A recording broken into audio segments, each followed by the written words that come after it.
জনতার ম্যান্ডেট নিয়ে আমরা এসেছি, সো আমরা ওই স্বপ্ন বাস্তবায়নে কাজ করছি। আগামী শিক্ষা ব্যবস্থা আমরা মনে করি পুরো বিশ্বের কাছে ঈর্ষণীয় হবে। আশেপাশের দেশগুলোতে সকলে চাইবে তাদের সন্তানদের বাংলাদেশে পাঠাতে পড়ানোর জন্য, বাংলাদেশের সন্তানরা বিদেশে যেতে উদ্গ্রীব হবে না। এইটা আমাদের স্বপ্ন। এই স্বপ্ন বাস্তবায়নে আমরা কাজ করব।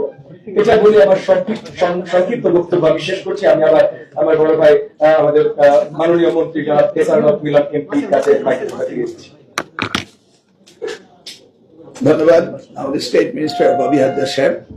আসসালামু আলাইকুম আমার প্রিয় সাংবাদিক বন্ধুগণ এবং এখানে আমাদের মন্ত্রণালয়ের ঊর্ধ্বতন কর্মকর্তারা রয়েছেন, সকলকে আসসালামু আলাইকুম।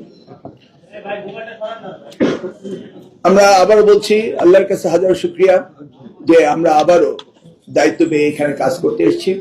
প্রথমে আমি স্মরণ করছি আমাদের দেশ মাতা বেগম খালেদা জিয়া, যার অনুপস্থিতিতে পুনরায় আমি দায়িত্ব পেয়েছি।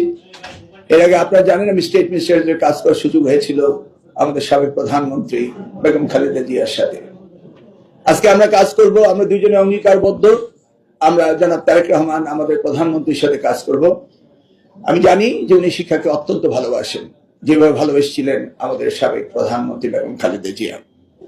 আজকে সংক্ষিপ্ত ভাবে আপনারা যেগুলো জানতে চেয়েছেন সব প্রশ্নের উত্তর আমরা দিচ্ছি না। আমরা প্রত্যেকটি বিষয় অ্যাড্রেস করব।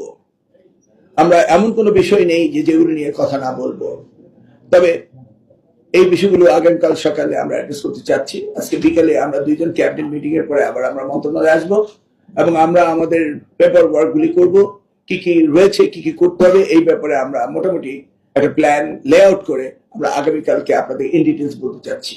এর মাঝে যদি আপনাদের ছোটখাটো প্রশ্ন থাকে আপনারা